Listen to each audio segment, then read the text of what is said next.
9월 코로나 확진자가 증가하면서 비대면 예배 상황에서 제가 몇 주 전부터 사도행전으로 말씀을 전하고 있습니다. 9월 첫째 주에는 사도행전 2장에 나오는 예루살렘 초기 교회 모습 속에서 한국 교회의 희망을 이야기를 했습니다. 제가 전한 희망은 코로나 이후뿐만 아니라 21세기 철저한 자본주의 사회를 살아가고 있는 이 시대에 가장 강력한 신이라고 말하는 만몬, 특히 작은 교회들도 임대료라고 하는 만몬 앞에서 예배 공간을 나누어 사용하고 사역 중심과 공동체 중심으로 바뀌어야 한다고 하는 메시지를 전했습니다.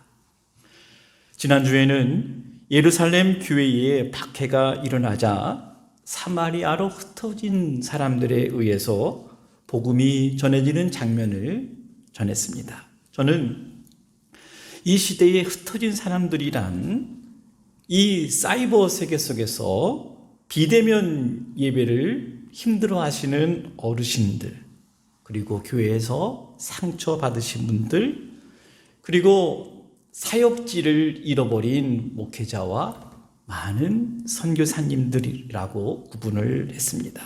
저도 그 흩어진 사람들 중에 한 사람으로 느껴진 상태에서 말씀을 전했습니다. 제가 말씀을 준비하고 전하면서 저의 본분과 사명을 다시금 확인하는 그런 시간이 되었습니다.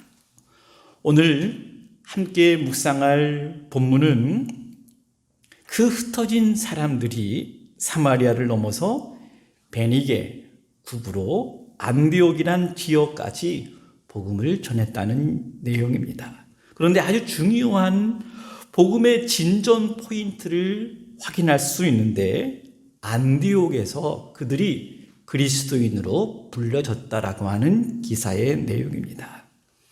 저는 비대면 예배 상황 속에서 설교를 준비하면서 나는 왜 사도행전의 말씀을 전하기를 원하는 것일까 스스로 질문을 했습니다. 이런 확신이 섰습니다. 코로나로 인해 더더욱 전도가 부담스러워지고 성도들이 흩어진 상황들이 오히려 복음의 능력을 보여줄 기회가 될 수 있고 교회가 교회다워질 수 있는 기회가 되었다. 것들을 증거하기 위함입니다. 그리고 지금이 변화의 시점이다. 혁신의 기회가 되어야 한다. 저는 이것을 사도행전에서 본 것이죠. 사도행전은 혁명적 사건의 연속이었습니다. 복음이 지역의 경계를 넘어가고 인종의 경계를 넘어서고 그리고 신분의 경계도 넘어서고 문화의 경계도 넘어서고 심지어 고난과 핍박의 그 한계, 그 경계를 넘어서서 흩어진 사람들에 의해서 복음이 확장되어 나가는 그 신비한 능력, 그것들을 사도행전에서 보았기 때문입니다. 몇 주 전에 유튜브 골목교회 사역자들과 함께 인터뷰를 나눈 적이 있습니다. 제가 한 말 중에 상황이 변한 시대, 나는 그 시대에 변하고 있고 나는 변해야만 하고 변할 수 있다라고 말을 했는데 저 스스로에게 다시 한번 다짐해 봅니다. 사랑하는 성도 여러분, 우리는 인생에서 내가 왜 사는지, 때로는 무엇을 위해서 고통도 슬픔도 오해도 심지어 비난까지 참아야 하는지를 아는 사람과 그저 하루를 때우듯 사는 사람의 차이는 분명히 다릅니다. 그 차이는 생명력일 것입니다. 하루의 일과를 맞이하는 마음, 만나는 사람들에 대한 태도, 선택의 순간에 빠른 결정과 같은 태도에서 드러나게 돼 있습니다. 한마디로 열정의 차이라고 할 수 있을 것입니다. 교회도 마찬가지 같아요. 특별히 코로나로 인해 2020년 더욱 어려워진 상황 속에서 현실적으로 이렇게까지 교회가 존재해야 하는가 하는 질문을 하게 됩니다. 교회 밖의 사람들의 눈으로 보면 큰 교회는 종교 마트가 들어선 것 같고, 상가 교회는 교회라고 하는 작은 제가 개업하고 폐업하는 수준으로 이해할 것 같습니다.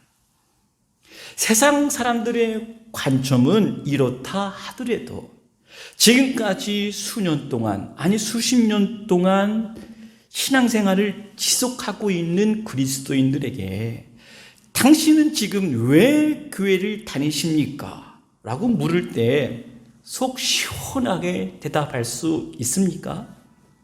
특히 목회자에게 먼저 질문을 해야 될 것 같습니다.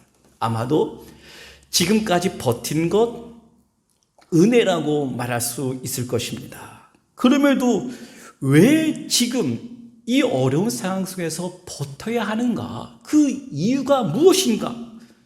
이 교회가 존재해야 한다고 한다면 어떻게 존재할 것인가를 스스로 물어봐야 됩니다.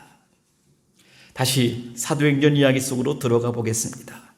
사도행전은 스데반이 죽고 예루살렘에 큰 박해가 있어 사도들 외에 유대와 사마리아 각지로 흩어졌다고 말씀을 합니다. 오늘 본문의 말씀은 그 흩어진 성도들이 안디옥이라고 하는 지역에 이르러서 복음을 전하고 교회를 세웠는데, 그 교회가 최초의 이방인 교회가 되었습니다. 이 흩어진 사람들도 처음에는 유대인들에게만 복음을 전했다가 나중에는 이방 헬라인에게도 복음을 전했던 것입니다.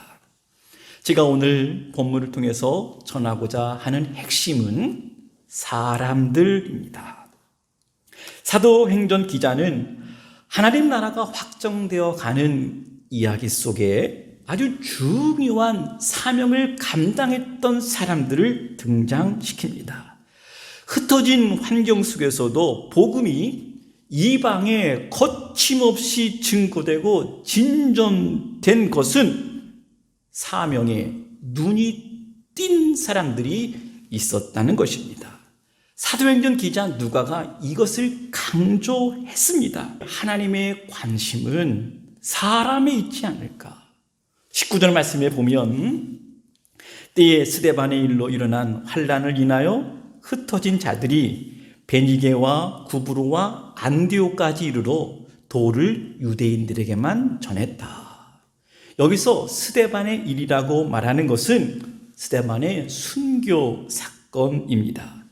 한 사람의 순교, 겉으로는 그렇게 큰 일 같지 않지만 실제로 엄청난 파장을 가지고 왔습니다. 스데반의 순교는 사마리아의 복음이 전해지는 단초 역할을 했고 바울 회심의 결정적인 역할을 했던 것입니다. 20절 말씀은 계속해서 전하고 있는데, 그 중에 구브로와 구레네 몇 사람이 안디옥에 이르러 헬라인에게도 말하여 주 예수를 전파했다. 여기에서 구브로와 구레네는 사람 이름이 아니라 지역 이름입니다. 이름이 알려져 있지 않은 사람들입니다. 그리고 많지도 않았습니다. 성경은 몇 사람이라고 그랬습니다. 그런데 그들이 무엇을 했습니까? 주 예수를 전파했다 하였습니다. 성경은 주의 손이 그들과 함께 하셔서 수많은 사람들이 믿고 주께 돌아왔다 증거하였습니다. 사도행전 기자는 한 사람의 이름을 실명으로 기록했는데 바나바라고 하는 인물이 등장합니다. 안디옥 교회에 사람들이 많이 모이자 예루살렘 교회는 바나바를 안디옥 교회에 파송을 합니다. 바나바가 어떤 인물이었을까요? 바나바는 사도행전 2장에 나오는 오순절 성령 강림 사건 때에 그리스도인이 되었던 것 같습니다. 그리고 교회를 이루어서 생활하다가 사도들로부터 위로하는 자, 권위자라는 별명을 얻습니다.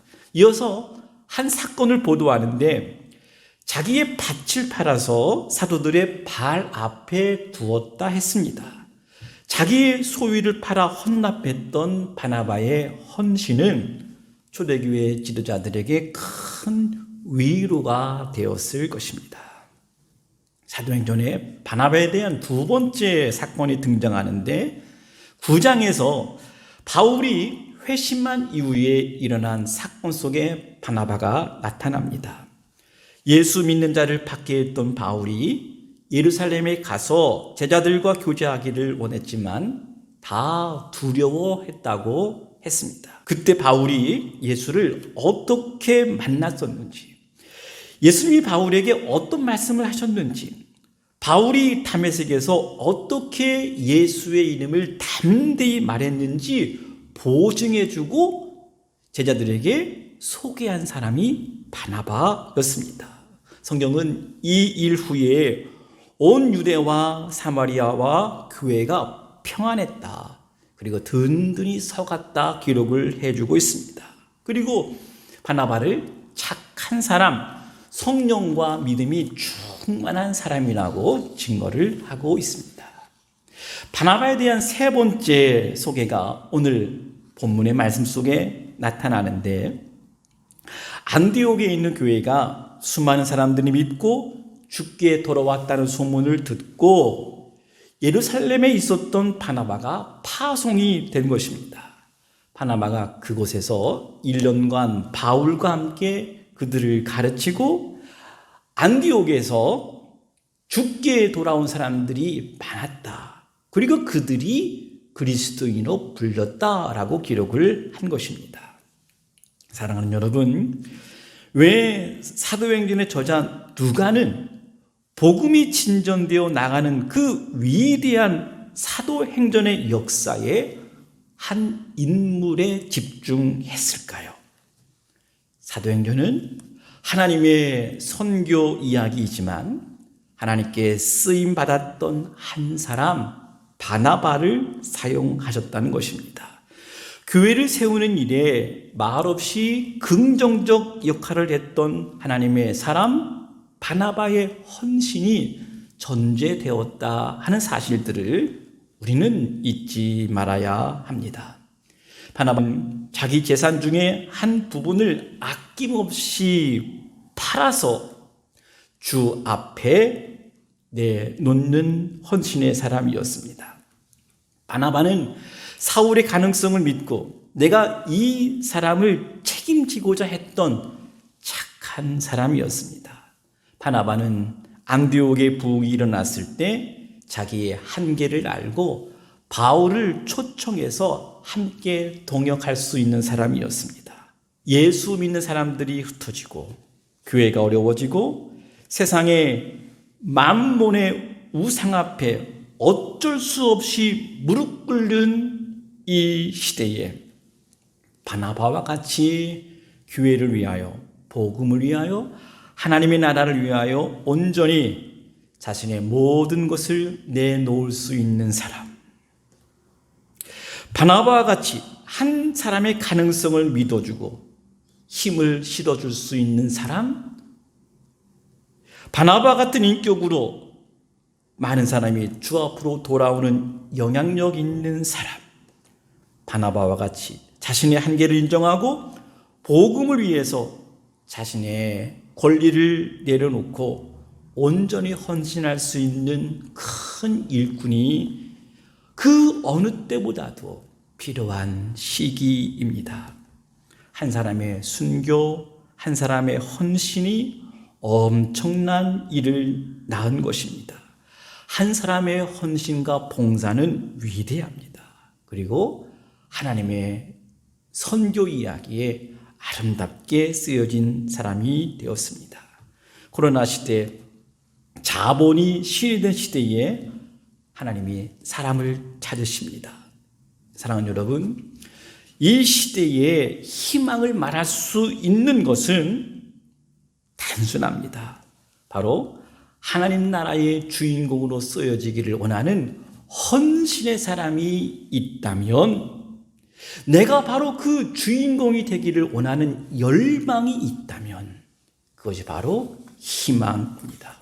오늘 설교의 키워드는 순교와 헌신입니다. 모두 그리스도인들은 복음을 전할 기회를 얻습니다. 순종으로 응답하며 살아가는 그리스도인과 무시하며 살아가는 사람들로 나누어집니다. 한 가지 꼭 기억하시기 바랍니다. 그동안 우리의 삶이 실패와 불순종과 부끄러움이 있었을지라도 하나님의 나라의 과업을 위해 다시 우리가 일어설 수 있다면 하나님께서는 그것으로 충분하다 말할 것입니다. 괜찮다 말할 것입니다. 참 잘했다 말할 것입니다. 성도들이 흩어져 있는 세대, 어려운 세대, 하나님께서 사명의 일꾼을 찾으십니다. 그리고 순종하기를 원하십니다. 성경은 이런 사람들을 일컬어서 그리스도인이라고 하였습니다.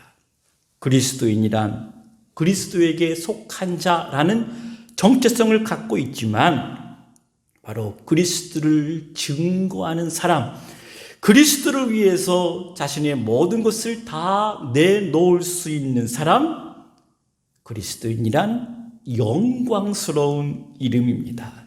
이 시간 질문합니다. 나는 진정 그리스도인인가? 내가 그리스도인됨을 자랑하고 있는가?